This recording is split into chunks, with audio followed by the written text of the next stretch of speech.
तो बहुत बहुत स्वागत है एक बार फिर से मेरे देश के जितने भी एनडीए एस्पिरेंट हैं। आशा करता हूं कल बेहतरीन एग्जाम हुआ है और आपका आत्मविश्वास अलग ही लेवल पर होगा। बस इसी आत्मविश्वास को बनाए रखना है और इसको बेहतर ढंग से महसूस करते हुए बेटा हमें आगे बढ़ना है। आज दो प्रश्न बिल्कुल क्लियर कट से आपके सामने आ रहे हैं। पहला प्रश्न, क्या सर मुझे एसएसबी की तैयारी करनी चाहिए? और दूसरा प्रश्न, क्या सर मुझे 4 सितंबर एग्जाम के लिए लग जाना चाहिए? आज का ये एनालिसिस आपको दोनों चीजों का बेहतर जवाब देने वाला है। मुझे लगता है कि आप बहुत सारे प्लेटफॉर्म से जानकारी लेते हैं, बट मुझे लगता है ये वीडियो कट ऑफ एनालिसिस के लिए बहुत जरूरी है। और मुझे लगता है कि एनडीए के अगर आप वाकई में एस्पिरेंट हैं और वाकई में आपको लगता है कि एक रियल एनालिसिस से आपको गुजरना चाहिए, जो कल का पेपर हुआ है, तो बिल्कुल मैं आपके सामने लेके हाजिर हूं वो रियल एनालिसिस आपके आदेश पर आपके सामने। तो चलिए तेजी के साथ बढ़ते हैं और बहुत तेजी के साथ क्लियर करते हैं कि आखिर कल का पेपर क्या था, कहां से कितना आया, आपने क्या किया, पेपर का स्टैंडर्ड क्या रहा, कट ऑफ आखिर क्या जाएगा। मोटा मोटा एक लाइन में बातें कर ले तो बहुत आसान है कि सर कट ऑफ इतने से इतने के बीच में होगा। शायद वो बात 1 मिनट में भी समाप्त हो सकती है,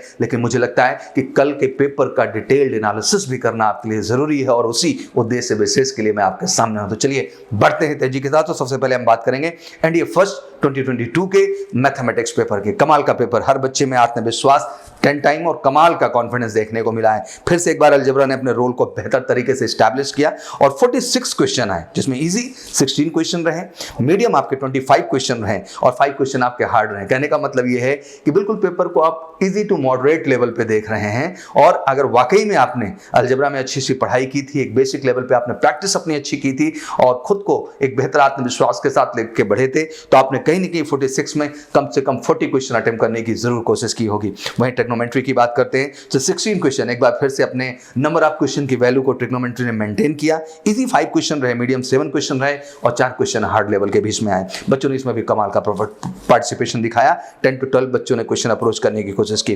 कैलकुलस की बात कर ले फिर से एक बार, इंटरेस्टिंग सबसे आसान सेगमेंट के तौर पे कैलकुलस इस बार आया। इजी 14 क्वेश्चन आप कह सकते हैं, मीडियम 9 क्वेश्चन और हार्ड 2 क्वेश्चन, 25 क्वेश्चन। बच्चों ने बिल्कुल धूम मचा दी इस पेपर में। मुझे पता है कि आप सबने बेस्ट पार्ट जो आपने परफॉर्मेंस का दिया हो कैलकुलस से कहीं ना कहीं, और यही आपके स्कोर बोर्ड को भी बेहतर बनाने वाला है। साथ ही साथ वही कोऑर्डिनेट ज्योमेट्री की बात करें फिर से 10 क्वेश्चन मैंडेट रहा। इजी 5 रहे, 5 आपके 4 क्वेश्चन आपके मीडियम रहे और एक हार्ड क्वेश्चन आपका रहा। वेक्टर 3D हमेशा की तरह 4 क्वेश्चन इजी, 4 मीडियम और 2 क्वेश्चन आपके हार्ड बचा, 10 क्वेश्चन रहे। और स्टैटिस्टिक्स ने फिर से अपने आप को मेंटेन किया 13 क्वेश्चन के साथ, जहां 8 क्वेश्चन इजी रहे, 4 क्वेश्चन मीडियम रहे और 1 क्वेश्चन हार्ड रहे। तो पेपर को हम इस बार कह सकते हैं सिंपल की औसत दर्जे का पेपर था और वाकई में अगर आपने ईमानदारी से मेहनत की होगी तो मुझे लगता है इस पेपर को आपने कमाल किया होगा और बेहतर किया होगा और हर बच्चे ने बिल्कुल मैथमेटिक्स को फोड़ा होगा। कहते हैं कैलकुलस इस बार काफी आसान रहा है और 25 प्रश्न आए, तो बच्चे ने हमेशा की तरह इसमें बेहतर किया। जो ओवरऑल हम लोगों ने एनालिसिस निकाला तो अराउंड 50 to 60 क्वेश्चन बेटा आसान थे। मतलब कह सकते हैं कि आप 50% क्वेश्चन जो है वो इजी लेवल के आए, जो कि मुझे लगता है कि थोड़ी भी प्रैक्टिस और फोकस आपका रहा होगा तो आप इन क्वेश्चंस को अप्रोच कर पाने में सक्षम रहे होंगे। और मुझे पता है कि बच्चों ने जिस तरह फीडबैक दिया, काफी ज्यादा से ज्यादा क्वेश्चंस आप लोगों ने अप्रोच किया। और कल एक और बड़ी खुशखबरी मैं आपके सामने लेके आऊंगा कि वाकई में जो देश की इकलौती स्पेशलाइज्ड एनडीए की मैथमेटिक्स बुक है एमकेसी पब्लिकेशन के माध्यम से, आखिर उसका जादू इस बार किस तरह चला है। वाकई में एनडीए के जो मैथमेटिक्स के MKC publication that mean major Kalsi classes की जो स्पेशल बुक डिजाइन की गई आप लोगों के लिए, उसके कितने क्वेश्चन डिट्टो इस एग्जाम में पूछे गए हैं, वो सारे के सारे प्रश्न विद पेपर और आपके सामने बुक एनालिसिस, नंबर पेज और नंबर क्वेश्चन हम आपके सामने लेके आएंगे और आपको देश की सबसे बड़ी सच्चाई से अवगत कराएंगे। अगर ईमानदारी से आप एनडीए मैथमेटिक्स हमारी पब्लिकेशन की बुक भी अप्रोच कर लेते हैं बेटा, तो आप वाकई में इस एग्जाम में अपनी सफलता को 100% सुनिश्चित कर सकते हैं। तो चलिए तेजी के साथ बढ़ते हैं। आशा करता हूं मैथ कमाल हुआ है और आप बिल्कुल रिलैक्स हो जाएं। आंसर की भी बाकायदे अपलोड हो गई थी मेजर कलसी क्लासेस के वेबसाइट पर। आशा करता हूं आप सब वहां जा करके आंसर की डाउनलोड कर लिए होंगे, नहीं किए हुए तो फिर से जाकर कर लीजिए। और उसका कंप्लीट सोल्यूशन आपको एमकेसी के यूट्यूब चैनल पर भी अवेलेबल है। एक एक क्वेश्चन का सोल्यूशन भी जाके देखना बेटा आपकी जिम्मेदारी है, जिससे आप प्रीटी सिक्योर हो सके, क्योंकि देश की पहली ऑथेंटिक आंसर की हमने आपके लिए जनरेट की विद कंप्लीट वीडियो सॉल्यूशन, जिससे कहीं से कहीं तक कोई क्वेश्चन मार्क आपके ऊपर न रह जाए। इस कंप्लीट एनालिसिस के बाद मुझे लगता है कि जवाब तो मिल ही जाएगा और आशा करता हूं ये जवाब यही होना चाहिए कि सर हमारे 60 अबव, 70 अबव और 80 अबव सर राइट क्वेश्चन हैं। और मुझे लगता है ये राइट क्वेश्चन है तो आप सफलता के लिए बिल्कुल एक कदम बढ़ चुके हैं। जहां मैथ के एनालिसिस को इतना हम गंभीरता से देख रहे हैं, उतना ही जरूरी होता है आपके सेकंड पेपर के एनालिसिस को करना। और मुझे लगता है कि ये एनालिसिस उन बच्चों के लिए तो मायने रखता ही है जिन बच्चों ने एग्जाम में अपीयर किया खुद को, उनके लिए भी बहुत मायने रखेगा जिन बच्चों ने एग्जाम देने का सपना पाला है। जो बच्चे एनडीए जैसे एग्जाम में खुद को अपीयर करना चाहते हैं, ये एनालिसिस उनके लिए भी बहुत जरूरी है। जीएटी में जब सबसे पहले पार्ट की बात आती है तो ऑब्वियसली हम इंग्लिश की बात करेंगे। जब इंग्लिश की जो है पूरी की पूरी एनालिसिस हम करते हैं तो कितना खूबसूरत स्ट्रक्चर रहा, मतलब कहते हैं ना पूरी की पूरी जब हम इंग्लिश के पेपर को देखते हैं तो 3 सेक्शन में बांट देते हैं। उनमें जहाँ सबसे पहले सेक्शन को हम वोकैब के तौर पे देखते हैं, दूसरे सेक्शन को हम ग्रामर के तौर पे देखते हैं और तीसरे सेक्शन को हम जो है रीडिंग के तौर पे देखते हैं। और वाकई में तीनों का समागम रहा, बट वोकैब ने फिर से मास्टरबाजी मार दी है पूरे के पूरे पेपर में, जहाँ 10 एंटोनिम, 10 सिनोनिम और 10 जो है आपके इडियम एंड फ्रेजेस हैं। 30 क्वेश्चन, 60% की होल्ड हर बार, और ये बार बार पॉइंट आउट मैं करता हूँ, इसलिए देश की हम सबसे बेहतर लैक्सिकन बुक भी प्रोवाइड करते हैं। और मैं कल लेके आने वाला हूँ वो बुक लैक्सिकन, जो आप सबके लिए मैं कहता हूँ कि एमकेसी पब्लिकेशन इकलौते बेस्ट कलेक्शन एनडीए के लिए, जहां हर तरह के वोकैब सजा के रखी गई हैं। और आप देखेंगे कि 30 के 30 क्वेश्चन उसी किताब से आए हुए हैं। अगर वाकई में उस किताब पे आपने पकड़ बनाई ना बच्चा, तो आप बेस्ट करेंगे हर एनडीए एग्जाम में। और टीचर्स की गाइडेंस तो जरूरी है, कॉन्सेप्ट क्लियरेंस तो जरूरी है, बट वो 30 के 30 क्वेश्चन के आपको राइट लोकेशन में बताऊंगा। वही जब हम एरर्स, कॉमन एरर्स की बात कर लेते हैं तो 8 क्वेश्चन इजी आए, 10 क्वेश्चन में से 2 मीडियम रहे, हार्ड तो एक रहा ही नहीं। आइए रेशियो समझ लेते हैं। सब्जेक्ट वर्ब एग्रीमेंट से 2 क्वेश्चन बने, प्रोनाउन से 1 क्वेश्चन रहा, प्रीपोजिशन से 1 क्वेश्चन रहा, कंजक्शन से भी 1 क्वेश्चन रहा, वहीं पॉजिटिव केसेस से 2 क्वेश्चन बने और आर्टिकल से इस बार 3 क्वेश्चन। सबसे चढ़ के जो है देखने को कॉमन एरर में इस बार जो है आर्टिकल से नंबर आप क्वेश्चंस देखने को मिले। तो ये 10 क्वेश्चन था जहां से ये प्रश्न उठाए गए और अमूमन देखा जाए तो ज्यादातर टाइम यहीं से आपके जो है कॉमन एरर्स के क्वेश्चन पिकअप किए जाते हैं। वहीं हम रीडिंग पार्ट की बात कर लें, केवल ऑर्डरिंग ऑफ वर्ड से इस बार 10 क्वेश्चन पूछे गए, जिसमें 8 इजी रहे हैं, 1 मीडियम रहा है और 1 हार्ड रहा है। और जो वोकैब की बात कर लूं मैं इडियम एंड फ्रेजेस की, तो 8 क्वेश्चन इजी रहे, 1 मीडियम 1 हार्ड रहा। एंटोनिम्स सिनोनिम्स की बात करें तो एंटोनिम्स स्पेशली 5 क्वेश्चन इजी थे, 2 मीडियम था, 3 हार्ड था। वहीं सिनोनिम्स की बात करें तो 7 क्वेश्चन इजी थे, 3 आपके मीडियम थे और हार्ड तो बिल्कुल रहा ही नहीं। इंग्लिश का इस बार का पेपर फिर से मैं कहूंगा बहुत ही औसत दर्जे का पेपर था और बच्चों के जब एग्जाम हॉल के बाद निकले उनके जो चेहरे पे खुशी देखने को मिली है ना, वो कमाल की रही है। और ये एनालिसिस में ये समझाना भी चाह रहा हूं कि यही पेपर है यूपीएससी का, यही पेपर है एनडीए का, जो हर 6 महीने पे आपके सामने होता है बेटा। और इतना ब्रॉडर एनालिसिस करने का उद्देश्य भी है कि एग्जैक्टली आप समझ पाएं कि पेपर आखिर आता क्या है, क्योंकि यही आपकी तैयारी में असल मदद करेगा। और वो कहते हैं ना कि आपकी सफलता आप ही सुनिश्चित करते हो, तो आपको पता होना चाहिए आपका लक्ष्य क्या है और उस लक्ष्य को लेकर मैं आपके सामने हाजिर हूं। जहां हम बात करते हैं common error, rearrangement and word power, तीनों ही आसान थे। और अगर आपने वाकई में सही से प्रयास किया, एफर्ट्स किया है, तो मुझे लगता है 50 आउट ऑफ 50 बच्चों ने मारा होगा। एंड जैसे कि पिछले पेपर में इडियम एंड फ्रेजेस को लेकर बड़ा क्वेश्चन उठ गया था, बट इस बार वो भी आसान आ गया था, तो कोई बहुत बड़ी लड़ाई नहीं। 8 क्वेश्चन मैंने बताया कि इडियम एंड फ्रेजेस के भी बहुत ईजी थे और आपने पहले ही नजर में उन पे राइट टिक मारा होगा, आपको कहीं से कहीं तक डाउट नहीं होगा। तो आशा करता हूं कि इंग्लिश भी आपकी कमाल की हुई है। और जैसे मैंने कहा कि इसमें सबसे खास ये होता जा रहा है कि फिर एमकेसी पब्लिकेशन की वो इंग्लिश की बुक आएगी, ऑब्जेक्टिव इंग्लिश की कल, और लैक्सिकन आएगी, जिसके माध्यम से मैं आपको रियलाइज कराऊंगा कि देखो ये 50 के 50 कलेक्शंस यहां से हैं जो आ रहे हैं। बट अल्टीमेट है कि किताब में तो सब कुछ है ही, बट अल्टीमेट ये भी जरूरी है कि सही किताब का चुनाव और सही प्रैक्टिस का चुनाव बहुत जरूरी होता है, और वो करके ही आप एक बेहतर स्कोर ला सकते हैं। आशा करता हूं इंग्लिश के पेपर में भी आप सबने कमाल किया होगा। फाइनल का टॉप पे पहुंचता हूं, बट उससे पहले जरूरी है कि हम एक सिलसिलेवार एनालिसिस करते चलें कि आखिर पेपर हमारा क्या था, क्योंकि 150 क्वेश्चन जीएटी के भी एनालिसिस करने जरूरी है, क्योंकि न्यू कॉमर्स के लिए भी जानना जरूरी है कि आखिर यूपीएससी में अगर हम जीएटी पेपर की बात करते हैं एनडीए के लिए, तो आखिर इंग्लिश सेक्शन में क्वेश्चन बनते कहां से हैं। तो वो बिल्कुल आपके सामने साफ साफ तरीके से मैं ला रहा हूं। आशा करता हूं बच्चों ने 40 अब इसमें भी स्कोर किया, जिस तरह से आपका फीडबैक रहा। आइए फिजिक्स को लेकर बात करते हैं। फिजिक्स ने इस बार थोड़ा सा कॉन्सेप्ट अपना चेंज किया और हमेशा की तरह बिल्कुल पेपर नहीं रहा। 12 क्वेश्चन जो रहे वो थ्योरी पार्ट्स रहे, तो 13 क्वेश्चन इस बार न्यूमेरिकल के रहे। तो मुझे लगता है ये सबसे बड़ा चेंज देखने को मिला है। फिजिक्स में हमेशा हम लोग रे ऑप्टिक्स की बात कर लेते थे कि हाँ सर 8-10 क्वेश्चन तो वहीं से बन जाएंगे, बट इस बार ग्राफ चेंज कर दिया गया पूरा का पूरा। आइए सच जानते हैं कि आगे फिजिक्स के क्वेश्चन कहां से बने। मैकेनिक्स से 6 क्वेश्चन रहे, जिसमें 4 इजी रहे और 2 मीडियम क्वेश्चन आए। वही थर्मल फिजिक्स की बात करें तो 5 क्वेश्चन बने, 2 इजी रहे तो 3 मीडियम लेवल के आए। वेव ऑक्सीलेशन की बात करें तो 2 क्वेश्चन, जिसमें इजी ही रहे दोनों के दोनों। इलेक्ट्रोमैग्नेटिज्म से 10 क्वेश्चन इस बार बने हैं, जो सबसे बड़ा सेगमेंट निकल के आया है, जिसमें इजी 3 क्वेश्चन हैं, मीडियम के 4 हैं और हार्ड के 3 क्वेश्चन हैं। और ऑप्टिक्स की बात कर लें तो केवल 3 क्वेश्चन, 3 के तीनों इजी थे। तो इस बार पूरे पेपर को जो है अगर देखा जाए तो थोड़ा सा इसको कह सकते हैं कि मॉडरेट लेवल का, हम इसको हार्ड भी नहीं कहेंगे बट मॉडरेट लेवल का पेपर कहेंगे जो फिजिक्स का देखने को मिला है। एंड वाकई में अगर आपने सही से प्रैक्टिस की है और आप एयरफोर्स नेवी जैसे एग्जाम दे रहे हैं, तो आपके लिए बहुत बड़ा जो है टास्क नहीं था फिजिक्स में बेहतर कर पाना। और जैसा बच्चों से डिस्कशन हुआ है, वहां भी बच्चों ने अच्छा परफॉर्मेंस किया और वाकई में मैं दिखाऊंगा कि क्वेश्चंस कहां से बने, कैसे बने और किस तरह से बने। और एमकेसी की बुक बार बार पॉइंट आउट मैं इसलिए कर रहा हूं क्योंकि ये पूरे देश के कैंडिडेट को जानना बहुत जरूरी है बच्चा, कि एक सही मैटर एक सही कंटेंट, एक सही कलेक्शन से प्रैक्टिस करना कितना जरूरी है।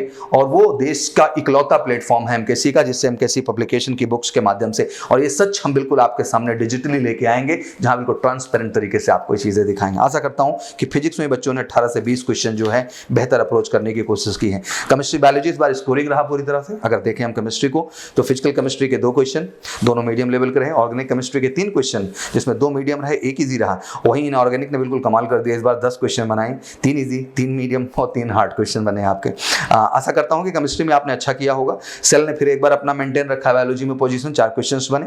एंड वही डाइजेस्टिव सिस्टम से 1 रहा, ब्लड से भी 1 रहा, और मिसलेनियस 3 क्वेश्चंस बनाएंगे। तो आशा करता हूं 24 क्वेश्चन ये जो है ना 96 मार्क्स बहुत मायने रखते हैं। और ईमानदारी से अगर आपने प्रैक्टिस की होंगी प्रीवियस ईयर की, और ईमानदारी से आपने इनके क्वेश्चंस रिवाइज मारे होंगे, तो बहुत बड़ी चीज नहीं थी, इसमें भी आप एक अच्छा खासा स्कोर लेके जा पाए होंगे समय के मैनेजमेंट के अनुसार। आखिर टाइम कितना आपके पास सेकंड पेपर में सेफ साइड था। अब मूलतः हमारे सामने बात आती है, जब हम इंग्लिश और जनरल साइंस को डिस्कस करना क्लोज करते हैं, तो बात आ जाती है आपके जीएस पार्ट के। जनरल स्टडीज को जब देखते हैं तो ऑब्वियसली सीधा सीधा 4 सेगमेंट दिखाई देता है। एक तरफ ज्योग्राफी दिखाई देता है, फिर हमें जो है पॉलिटी दिखाई देती है, हिस्ट्री दिखाई देती है, और इकोनॉमिक्स एंड करंट इकोनॉमिक्स भी कह सकते हैं, उसका भी हिस्सा दिखाई देता है। सबसे पहले हम ज्योग्राफी को समझने की कोशिश करेंगे। 21 क्वेश्चन कमाल का हर बार इन्वॉल्वमेंट रहता है, और 21 क्वेश्चन में जो क्वेश्चन बनाए गए हैं उसको भी डिफाइन कर देता हूं बेल तरीके से आपको। भारत की जलवायु से 1 क्वेश्चन रहा, पृथ्वी और उसके सौरविक संबंध जितने रहे उनसे 3 क्वेश्चन बनाया गया, ब्रह्मांड और सौरमंडल से 1 क्वेश्चन रहा, फिर से एक बार स्थल मंडल ने कमाल किया 8 क्वेश्चन, वायुमंडल से 2 क्वेश्चन, एंड परिवहन से 1 रहा, भारतीय वनस्पति से 3 क्वेश्चन बने, अक्सर बायोलॉजी से मिक्स होने लगता है, भारत की अवस्थिति से 1 क्वेश्चन रहा, उच्चवाच एंड भू आकृतिक प्रदेश के आधार पर 1 क्वेश्चन बनाया गया। टोटल 21 इस बार लिथोस्फीयर की वैल्यू मैक्सिमम थी। हमेशा की तरह ये कोई नई बात नहीं है, हमेशा जो है स्थल मंडल का जो बोलबाला रहा है, लिथोस्फीयर का बोलबाला रहा, वो सबसे ज्यादा रहा है। एंड क्योंकि इस बार इसलिए बहुत ज्यादा कहूंगा क्योंकि अमून 5 to 6 क्वेश्चन लिथोस्फीयर से बनते रहे, बट इस बार 8 क्वेश्चन होना तो मतलब एक बड़ा रोल हो गया। पेपर टेक्निकली देखा जाए तो बहुत टफ नहीं था।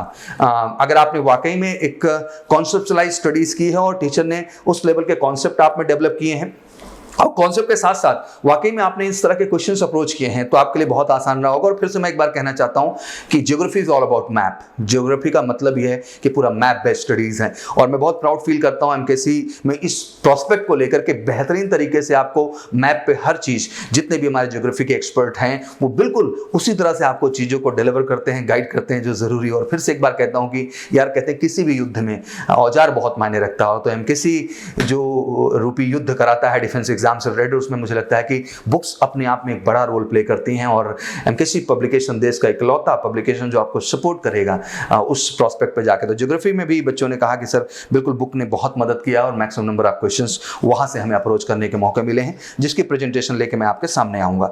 आइए थोड़ा सा हिस्ट्री को समझते हैं। अक्सर बड़ा एक भ्रम फैलाया जाता है, सर एंशिएंट का रोल नहीं है, मीडियल का है, मीडियल का रोल नहीं है, मॉडर्न का है। ऐसा कुछ नहीं करना। मुझे लगता है हिस्ट्री की जब बात आती है तो एंशिएंट भी उतनी मायने रखती है, मीडियल भी उतनी मायने रखती है, मॉडर्न भी रखती है। और जिस तरीके से यूपीएससी ने अपना ग्राफ बढ़ाया, चाहे वो 10+2 लेवल पे हम देख लें उसके रोल को, तो वर्ल्ड हिस्ट्री ने भी अपने रोल को इंक्रीज कर दिया। तो ये समझना बहुत जरूरी है। और कल का पेपर भी कुछ ऐसा ही रहा। एंशिएंट हिस्ट्री से 5 क्वेश्चन बने, जो कि हम सोच नहीं सकते, और 3 हार्ड रहे, उसमें से 1 इजी और 1 मीडियम लेवल के क्वेश्चन आए।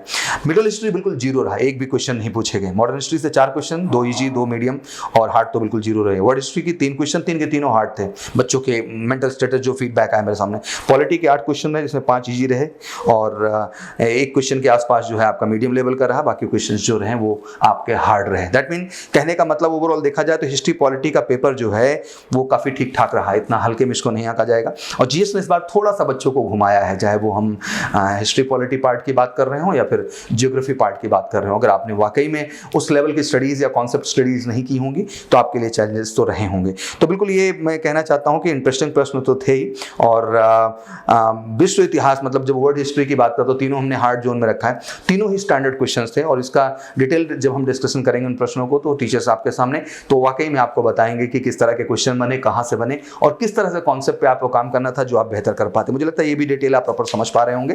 फाइनली आ जाते हैं हम लोग करंट अफेयर एंड इकोनॉमिक्स को रोल के। 9 क्वेश्चन रहे, 3 इजी रहे, 6 मीडियम लेवल के क्वेश्चन रहे। इस बार अर्थव्यवस्था सामयिक मुद्दे पर जो है थोड़ा हावी रहे, 9 प्रश्न पूछे गए हैं, दुर्लभ एक भी नहीं था। अगर आप कंटिन्यूस न्यूज़पेपर स्टडीज करते हैं, आप अपडेटेड हैं, तो मुझे लगता है ये आप आसानी से कर ले जाएंगे। क्योंकि बच्चे मेरे से पूछते हैं NDA aspirant, being NDA aspirant या कोई भी एस्पिरेंट आप हैं जो यूपीएससी के हैं, करंट एक आपके जीवन का बहुत अहम हिस्सा रहता है, और उसमें न्यूज़पेपर बेटा हमेशा बहुत वाइटल रोल प्ले करता है। और वो वाइटल रोल इसलिए भी प्ले करता है क्योंकि इसका रोल केवल रिटन एग्जाम तक नहीं, फाइनली आपके एसएसबी तक जाना है। तो बहुत जरूरी है कि आप जो है दिसंबर तक की जितनी भी घटनाएं रही हैं, मैं कह सकता हूं तब तक की घटनाओं पर आधारित क्वेश्चन आपसे पूछे गए, सारे के सारे इवेंट, सारे के सारे इंसिडेंट। तो बहुत जरूरी है कि आप खुद से भी एक मानसिकता को डेवलप करें कि करंट अफेयर किसी के कर देने से जादू नहीं होगा, आपको सेल्फ भी अपडेटेड रहना है, क्योंकि फाइनली आपको एसएसबी फेस करना है। तो मुझे लगता है कि एक ब्रॉडर एनालिसिस आपके सामने निकल के आ गया होगा कि आखिर ये पेपर ओवरऑल क्या था। और मुझे बताया कि ओवरऑल अगर देखा जाए तो हर बच्चे ने अच्छा किया। मैं हमेशा कहता हूं यार ये पेपर वाकई में कमाल का है। 8 लाख बच्चे,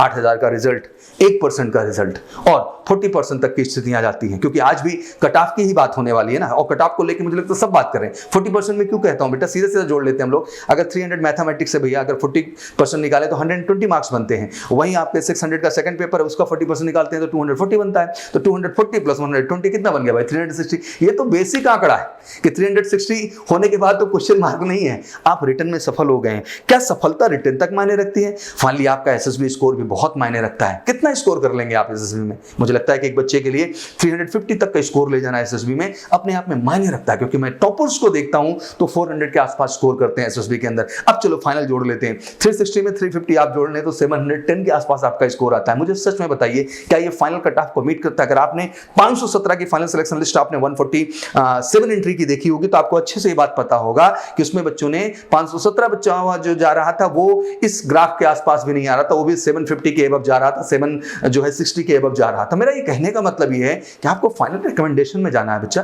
बेस्ट स्कोर रखना है यार, कंप्रोमाइजिंग स्कोर से काम नहीं होगा। ये किसी से क्या पूछते रहना कि 350 आएगा सर कि 355 होगा सर, क्या करें क्या ना करें। पहला आदेश, आज से जम के अगले एग्जाम की प्रिपरेशन स्टार्ट करें, क्योंकि सफलता का मतलब ये है कि जब तक आपको फाइनली कमीशन नहीं हो जाते, आप जब तक आप रेकमेंड नहीं हो जाते हैं, तब तक अपनी यूपीएससी की प्रिपरेशन को आपको नहीं रोकना है। हर कैंडिडेट जो ये एग्जाम दे के निकला है, मैं कहना चाहता हूं कि अगर सेल्फ कॉन्फिडेंट आप हैं बेटा और आपको लगता है कि अगले एग्जाम को भी आप फोड़ देंगे अपने दम पे, कोई क्वेश्चन मार्क नहीं है, आप तैयारी करो घर बैठे। लेकिन अगर आपको लगता है कहीं कोई कसर रह गई है, किसी सब्जेक्ट में थोड़ी भी कमी रह गई, उठो, खड़े हो और जम के और एमकेसी परिवार का हिस्सा बनो। हम जम के मेहनत करेंगे आपके साथ अगले 4 सितंबर के लिए, और वाकई में आपका वो स्कोर लाके दिखाएंगे जो फाइनल रिकमेंडेशन का आपका वजह और कारण भी बन पाएगा। तो मैं कहना चाहता हूं बेटा कि बिल्कुल तैयारी हमें सबकी करनी है, हमें रिटर्न भी मेंटेन रखना है, और फाइनली अगर आपका ये स्कोर 360 अब जा रहा है तो बिल्कुल आप एसएसबी के लिए भी जाके बेस्ट करें, इस पर भी कोई रोक नहीं है। और एसएसबी की बेहतर गाइडेंस की जब इस देश में बात होती है, the MKC is the only platform for you, because one of the best team we have, जो फोकस तरीके से इंडिविजुअल मास ट्रेनिंग प्रोग्राम नहीं, इंडिविजुअल फोकस टीम जो आपके साथ एक्सपर्टाइज तरीके से मेहनत करती है। जहां हमारे साथ हैं पूरा wing commander KP Thakur sir, हमारे साथ है करण जुनेजा सर, हमारे साथ है कैप्टन एसके सर, हमारे साथ है ग्रुप पांडे सर, पूरा बेहतरीन जीटीओ ग्राउंड, बेहतरीन स्क्रीनिंग का टेस्ट, बेहतरीन साइकोलॉजी के टेस्ट, प्रॉपर आपका मॉक इंटरव्यू सेशन 1-to-1, जहां एक एग्जैक्ट एनालिसिस के साथ हम आपको ट्रेन करते हैं और अप टू द मार्क बना देते हैं। तो मैं यही कहना चाहता हूं बेटा, कट ऑफ की जब बात आती है ना, मैं पूरा चार्ट ही खींच देता हूं, क्योंकि ये चार्ट आपके सामने होना बहुत जरूरी है और यही एनालिसिस है जो आपको समझना जरूरी है। जब इंडिया कट ऑफ हम 2016 की बात करते हैं तो 288 और वही सेकंड की बात करते हैं तो 229। तो हमेशा एक कॉन्सेप्ट ही रहा है कि जो फर्स्ट का कट ऑफ हमेशा गया वो हाई गया और सेकंड का हमेशा लो गया। 2017 में जब हम गए तो 342, मतलब सोचो 288 से सीधा 342 का जंप हुआ 2017 में, और सेकंड का कट ऑफ फिर से 258 आया। दैट मीन फिर से फर्स्ट के कट ऑफ से सेकंड का कट ऑफ हमें लो देखने को मिला है। वही इंडिया कट ऑफ 2018 की बात करेंगे तो 338, दैट मीन मेंटेन रहा, और कहते हैं वो 2017 ही साल था जब चीजों का ग्राफ उठ गया एक, और वो जो उठा ना बेटा तो फिर वो ग्राफ गिरा नहीं, वो उठता ही चला गया। 325 जो है 2018 के सेकंड का कट ऑफ रहा। वहीं हम बात करें इंडिया कट ऑफ जो है 2019 की तो 342 का कट ऑफ, और ऑब्वियसली जो सेकंड की हम बात करें तो 346। तो ज्यादा डिफरेंसेस नहीं, जो ये बड़ा डिफरेंस हम लोग अक्सर देखा करते थे 40 to 50 मार्क्स का जो है फर्स्ट एंड सेकंड के कट ऑफ में, उस पैरामीटर को भी यहां खत्म कर दिया गया। 338 इधर था तो 325 इधर था, इधर 2019 में 342 था तो उधर 346, मतलब जो फर्स्ट में ज्यादा जाया करता था अब सेकंड में ज्यादा चला गया। और 2020 में तो सारे आंकड़े ही टूट गए, क्योंकि 2020 आपको अच्छे से याद होगा ड्यू टू कोरोना हमने ज्वाइंट फर्स्ट सेकंड का एग्जाम दिया और बच्चों को जम के मौका मिला अप्रैल से लेकर नवंबर तक का। बिल्कुल बच्चों ने फोकस तरीके से जो है अपने टाइम को यूटिलाइज किया और उस स्कोर को पहुंचा दिया 355। इसलिए ये पहली बार रिकॉर्ड भी स्टैब्लिश हुआ कि इक्वल कट ऑफ हमें देखने को मिलता है 2020 के फर्स्ट और सेकंड में, क्योंकि ज्वाइंट एग्जाम था इसलिए इक्वल कट ऑफ देखने को मिला। वहीं इंडिया कट ऑफ जो हमारा आया 2021 के फर्स्ट का जो एनालिसिस हमारे सामने रखा है वो 343 जो है कट ऑफ निकल के आया 2021 फर्स्ट का, क्योंकि इसमें भी बड़ा सा भ्रम चल रहा था। भ्रम ये था, मुझे याद है कि 2021 का जब 18 अप्रैल को एग्जाम होना था तो एक भ्रम पूरे देश में फैलाया गया कि एग्जाम देना है कि नहीं देना, बहुत कम पार्टिसिपेशन हो गया। उसकी भी एक कारण रहा कि 343 का कट ऑफ चला गया। बट वहीं 2021 जब सेकंड की हम बात करते हैं तो पार्टिसिपेशन का लेवल बढ़ा, क्योंकि गर्ल्स भी एंट्री कर गई और इस बार एक्सपेक्टेशन जो हमारा रहा है वो 347 के आसपास के कट ऑफ का एक्सपेक्टेशन है, जो आइडियली हम लोग मान के चल रहे थे। मेरा पॉइंट ये था ओवरऑल कि अब एनडीए कट ऑफ हम फर्स्ट 2022 की बात करने वाले हैं। आई थिंक हर प्लेटफॉर्म पे तरह तरह की बातें होंगी, तरह तरह की चीजें होंगी, बट एक चीज के लिए मैं आपको आश्वस्त कर देना चाहता हूं बेटा कि ठीक है पेपर आसान था, सब कुछ था, बट इनके बावजूद आप एक जहन में बात स्ट्रांगली रख लें, अगर आपका स्कोर 340 से एबव जा रहा है तो आपको संशय में रहने की जरूरत नहीं है। आप श्योर शॉट जो है रिटन एग्जाम क्वालिफाई करने जा रहे हैं। बट इस स्कोर का कितना मायने है आप भी समझते हैं, हम भी समझते हैं बेटा। तो आपको अपने रिटन की प्रिपरेशन जारी रखना है फोकस तरीके से। और मैं कहना चाहता हूं इस बार हाथ पे हाथ धर के नहीं बैठेंगे और इस बार ये 340, 350, 360 की लड़ाई नहीं लड़ेंगे, क्योंकि मैं हमेशा ग्राफ बताता हूं बेटा, अभी जोड़ के बता, मेरे को 50% चाहिए और रियल बहादुरों ने बेटा इस आंकड़े को यार 60% पहुंचाओ। मेरे को उधर 540 का स्कोर देखना है यार, और उधर एसएसबी में 300 भी आता है ना बेटा, तो 840 का स्कोर बनता है जो आपके सक्सेस को 100% सिक्योर कर देता है। यह है स्कोर जो आपको लाना है यार, और इस स्कोर में आपको शाश्वत रहना है। 6 महीने एग्जाम देने के बाद एक ऐसा स्कोर जिससे उसके बाद भी हम डाउट में रहें तो कैसे चलेगा यार। डाउट नहीं लगाना है बच्चा, हमें बॉर्डर लाइन केस नहीं बनना है सर, हमें रियल केसेस बनना है। और रियल केसेस के लिए बेटा रियल स्टडीज और रियल पढ़ाई का मिलना बहुत जरूरी है, और रियल पढ़ाई मिलेगी आपको एमकेसी के कैंपस में। जबरदस्त इंडिविजुअल फोकस, बेहतरीन रिटन क्लासेस 60 स्ट्रेंथ के साथ केवल बैच में, 60 से ज्यादा बच्चा नहीं होगा क्लास में। बेहतरीन डाउट काउंटर फैसिलिटीज हैं बेटा, बेहतरीन एसएसबी गाइडेंस है, क्योंकि जितना एकेडमिक एक्सीलेंस जरूरी है रिटन के लिए, उतना ही पर्सनालिटी ट्रेट्स का एनहांसमेंट जरूरी है आपके एसएसबी के लिए। तो दोनों दृष्टिकोण से अगर बेहतर हम कुछ करना चाहते हैं तो आपको एमकेसी का हिस्सा बनना होगा, चाहे ऑनलाइन प्लेटफॉर्म पे चाहे ऑफलाइन प्लेटफॉर्म पे। जुड़िए हमारे साथ और आने वाले रिटन और एसएसबी में दोनों अपनी सक्सेस को 100% सुनिश्चित कीजिए। तो बहुत बहुत स्वागत है आप सबका, और एक बार आप सबको बहुत बहुत बधाई। सबने इस बार बेहतर किया मैं जानता हूं, और मैंने आंकड़ा दे दिया है कि 340 के ऊपर, उसको बिल्कुल टेंशनाइज होने की बहुत ज्यादा आपको जरूरत नहीं है। साफ साफ बोल रहा हूं, यही आसपास स्कोर आपका कंसिडर किया जाएगा और इसी के आसपास आपके कट ऑफ जनरेट होने के चांसेस हैं। हाँ, ये 2-4 नंबर इधर उधर आपका हो सकता है, बट ये बेसिक आंकड़ा है जो मैं आपके जहन में डाल देना चाहता हूं। तो चलिए एक बार फिर से आपको बहुत बहुत कांग्रेचुलेशन। आशा करता हूं आपको एनालिसिस समझ में आया होगा, और एक आम बच्चा इस एनालिसिस को देख करके एक प्रोस्पेक्ट क्लियर कर सकता है कि आखिर पेपर कहां से बनता है, कैसे बनता है और किस तरह बनता है। और एमकेसी हमेशा अपनी एक्यूरेसी और कहीं ना कहीं अपने ओवरऑल क्लैरिटी के लिए जाना जाता है, सच्चाई के लिए जाना चाहता है। उसी सच्चाई के साथ ये एनालिसिस आपके लिए, आपके पास। Thank you so much, wish you all good luck and welcome always MKC. जय हिंद, जय भारत।